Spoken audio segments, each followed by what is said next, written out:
இனிய வணக்கங்களே, பாசங்களே. ஒரு அழகான ஒரு அலமாரி, இந்த அலமாரியிலே ஒரு அழகான வீணை இருந்து என்ன பயன்? அந்த வீணையை மீட்ட தெரிந்தவரிடம் இந்த வீணை இருந்தால் வீணைக்கும் அழகு, அதில் இருந்து வரக்கூடிய இசைக்கும் அழகு. அப்படிதான் சில பேர்கிட்ட சில விஷயங்கள் இருக்கும், அதை எடுத்துக்கொள்ள தெரியாமலே அவர்கள் அழகு பார்ப்பார்கள். பிரபஞ்சன் ஒரு பையன், அவனுடைய அப்பா பெரிய வியாபாரி, அம்மா இல்லை. அவர் நிறைய சேர்த்து வச்சுட்டார், நிறைய வியாபாரம் பண்ணாரு, நிறைய நகரங்களுக்கு போனாரு, நிறைய பொருட்களை வாங்கி கொடுக்கிறவர். இங்க பொருளை வாங்குவாரு, அங்க கொண்டு போய் கொடுப்பாரு. அதுல கிடைக்கிற லாபம் நல்ல லாபம். பையனுக்கும் சொல்லி தராரு, பையன் கத்துக்கிறான். ஒரு காலகட்டத்தில் அப்பாவோட மறைவு, அப்போ மனசு ஏதோ ஒரு வெறுமை. இந்த வெறுமைக்கான காரணம் அவனுக்கு தெரியல, தாண்டான். இதுவும் கடந்து போகும், கடந்து போகுது. அதுக்கப்புறம் ஒரு நாள் வியாபாரத்துல முழு ஈடுபாடு இருக்கிறான், வியாபாரம் சரியா போகுது, அவங்க அப்பா அளவுக்கு வியாபாரம் பண்றான், நல்ல பணம் வருது, நல்ல வியாபாரத்துல பணம் வருது, நல்ல லாபம் வருது, சந்தோஷம் இருக்கு, ஹாப்பினஸ் இருக்கு.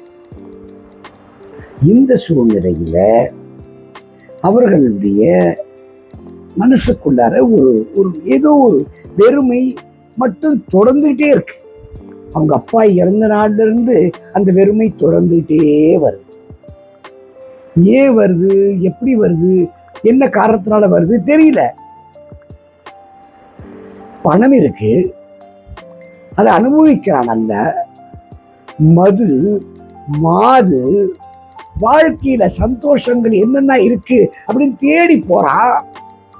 அந்த நேரத்துக்கு சந்தோஷமா இருக்கு, ஆனால் வெறுமையா இருக்கு. சில இடம் வெற்றிடமா இருக்குன்னு சொல்லுவோம் இல்லையா? இப்போ நான் வியட்நாம் போயிருந்தேன். அப்ப என்னுடைய பொண்ணு சொல்றா, அம்மா அப்பா நீங்க ரெண்டு பேரும் இல்லாது இந்த வீட்டுல ஏதோ நாங்க மிஸ் பண்ண மாதிரி இருக்குன்னு சொல்லிட்டு. அப்படி ஒரு வெறுமை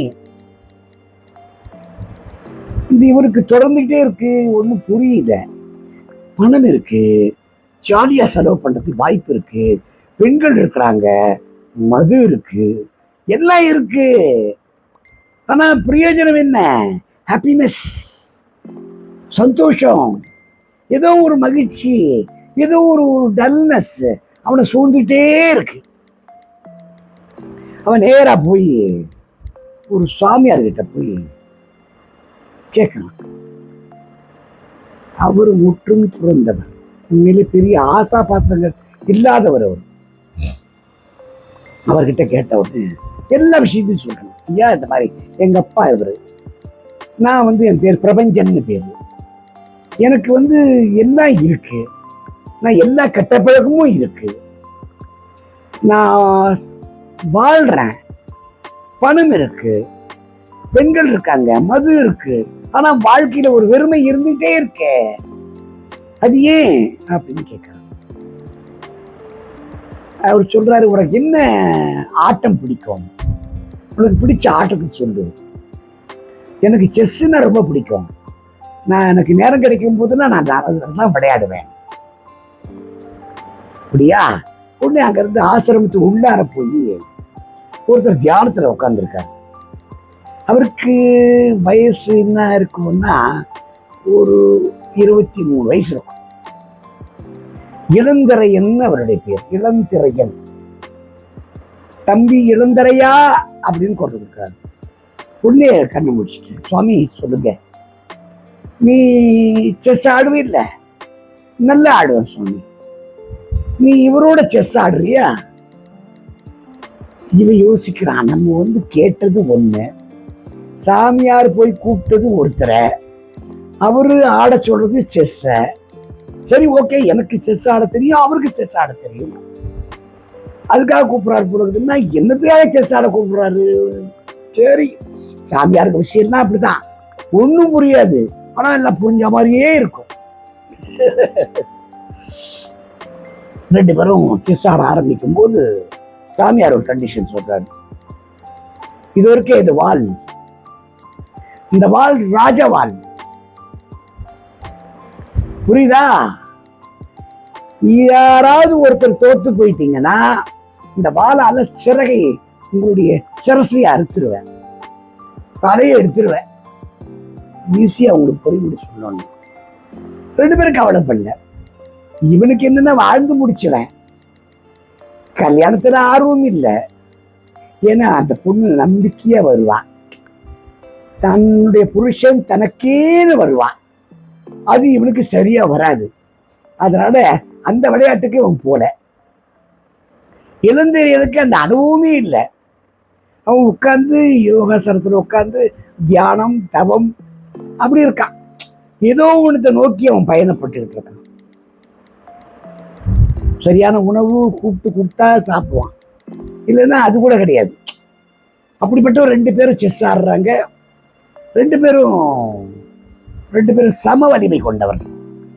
சாமியார் அங்க உட்கார்ந்து இருக்காரு, உட்கார்ந்து இதை பார்த்துட்டு இருக்காரு. முதல்ல அந்த இளந்தரையன் ரொம்ப வேகமா காய்களை நகர்த்தி கேமை வின் பண்றதுக்காக போயிட்டு இருக்கான். அது வரைக்கும் சாதாரணமா இருந்த நம்முடைய பிரபஞ்சன் முடிச்சிட்டான். இளந்தரையன் சாமர்த்தியசாலி, நாம சாதாரணமா எடை போட முடியாது அப்படின்ட்டு உடனே இவனும் ஃபோர்ஸை பயன்படுத்தி இவனும் விளையாட ஆரம்பிச்சான். ரெண்டு பேருக்கு டஃப் கேம். அப்ப சாமியார் சொல்றாரு, போது நிறுத்துங்க, நீங்க ரெண்டு பேருமே ஜெயிச்சிட்டீங்க. நான் ஆட்டம் ஆடும்போது கவனிச்சேன், பிரபஞ்சன் இளந்தரையனை பார்த்தான். பார்க்கும்போது அவன் மனசுக்குள்ள என்ன தோணுச்சுன்னு நான் சொல்லட்டுமா? பிரபஞ்சா நீ சொல்லாதே, நான் சொல்றேன். எந்த ஆசா பாசங்களும் இல்லாமல் வெறும் தவத்தை மட்டுமே இவன் இருக்கானே, இவன் வாழ்க்கையை அனுபவிச்சுட்டுமே, நம்ம விட்டு கொடுத்துட்டு போவோம். நம்ம வாழ்க்கையை அனுபவிச்சுட்டோம். வயசு 35 36 வயசு ஆயிடுச்சு. வாழ்க்கையில வியாபாரம், பணம், பெண்கள், மது அனுபவிச்சுட்டோம். நாம இந்த வாளால, சாமியாரோட வாளால நம்ம அறுபட்டு சொர்க்கத்துக்கு போனா பரவாயில்லைன்னு நினைச்சேன். கரெக்டா? பிரபஞ்சன் சொன்னான், ஆமா சாமி. இளந்தரையா நீ என்ன நினைச்ச? நான் ஒண்ணுமே நினைக்கிறேன் சாமி, நீங்க சொன்னீங்க விளையாடுன. சரி, ஒரு சின்ன ஒரு மாற்றம் செய்யட்டுமா? என்ன சாமி சொல்லுங்க. நீ தவம் செஞ்சிட்டு இருக்க, ஒரு யோக நிலைக்கு போயிட்டு இருக்க, உன்னுடைய காலை கடன்ல இருந்து ஒரு கடவுளை நோக்கி, ஒரு பிரபஞ்சத்தை நோக்கி உன்னுடைய பயணம் தொடர்ந்துட்டு இருக்கு. கரெக்ட். ஏன் வியாபாரியா மாறினா என்ன இருக்கும்? அவருக்கு இளந்தரை எனக்கு புரியல, பிரபஞ்சனுக்கு ஓரளவுக்கு புரிஞ்சிருச்சு. இவர் பெரியவர் என்ன யோசனை சொல்ல வராருன்னு புரிஞ்சு போச்சு. தன்னுடைய வியாபாரத்தை இளந்தரையன்கிட்ட கொடுக்கணும். இளந்தரையனுடைய அந்த இடத்துல நாம போய் உட்காரணும். இறைவனை நோக்கி, பிரபஞ்சத்தை நோக்கி நம்முடைய தவத்தை, இருத்தலை செய்ய வேண்டும். இது 6 மாத கேடு. இந்த 6 மாசம் யார் வின் பண்றீங்கன்னு பார்க்கலாம். இளந்தரையா, நீ வியாபாரியா மட்டும் இல்ல, இவனுடைய அத்தனை ரோலையும் நீ செஞ்சாகணும். பெண்கள், மது எல்லாம் சந்தோஷமா இருக்கிறது எல்லாமே நீ இருக்கணும். அதுல உனக்கு இன்பம் கிடைக்குதான்னு பாரு. நீ தவத்தை இரு, உனக்கு அதுல இன்பம் கிடைக்குதா பாரு. 6 மாசம் கழிச்சு திரும்ப 2 பேரும் ஒன்னா கூப்பிட்டு வச்சு கேட்கிறாரு, இல்ல எனக்கு மது வியாபாரம் எல்லாம் இருந்தது, ஆனா வெறுமை இருந்துச்சு. நான் தவம் இருந்தேன், நீங்க சொன்னபடிலாம் நான் இருந்தேன், ஆனாலும் அதுல வெறுமை இருந்துச்சு. ஆனால் விட்டு கொடுக்கக்கூடிய குணம் பிரபஞ்சா உங்ககிட்ட இருக்கு. இந்த விட்டு கொடுக்கக்கூடிய குணம் யாரிடம் இருக்கோ அவர்கள் அந்த பிரபஞ்சத்தை கட்டி ஆளக்கூடியவர்கள். அந்த கட்டி ஆளக்கூடிய சக்தி உனக்கு இருக்கு. நீங்க போய் 2 பேரும் அவங்கவுங்க வியாபாரத்தை பாருங்க, அவங்க உங்களுடைய, நீ தவத்துக்கு போ, நீ வியாபாரத்துக்கு போ, திருப்பி அனுப்பிச்சிட்டாரு. பிரபஞ்சன் அப்படியே மாறிட்டான். இதுக்கு முன்னாடி இருந்த வியாபாரத்தை பார்க்கறதுன்னா மது மாதவ டிராப் பண்ணிட்டா. நேரங்கள் வியாபார நேரம் போக மீதி நேரங்கள்ல தவம், அந்த முழுமையான அந்த யோகாசனங்கள், அந்த முழுமையான உடற்பயிற்சி, அந்த முழுமையான மனப்பயிற்சி இதுல இருக்கான். இங்கிருந்து போன அவனுக்கு தவத்துல உட்கார்ந்தாலும் இந்த வியாபார நினைப்பாவே இருக்கு. இந்த நேரத்துல அந்த மது குடிச்சா எப்படி இருக்கும், அந்த மாறு அற்புதம் அப்படின்னு இருக்கு. உடனே அவர் கூப்பிட்டு இளந்தரையா இங்க வா, உன் மனசுக்குள்ள என்ன ஓடிட்டு இருக்கு?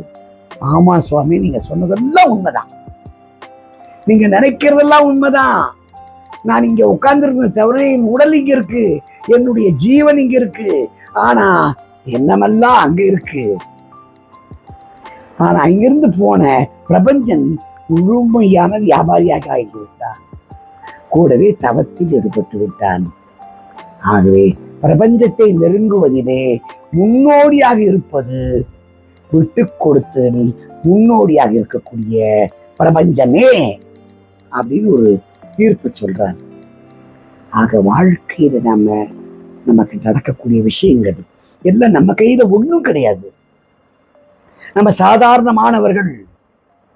நமக்கு பணம் வரலாம், வராம இருக்கலாம், செல்வந்தனா இருக்கலாம், செல்வந்தனா இல்லாம இருக்கலாம், ஏழையா இருக்கலாம். எதுவா இருந்தாலும் மனிதனாய் இருக்கணும்.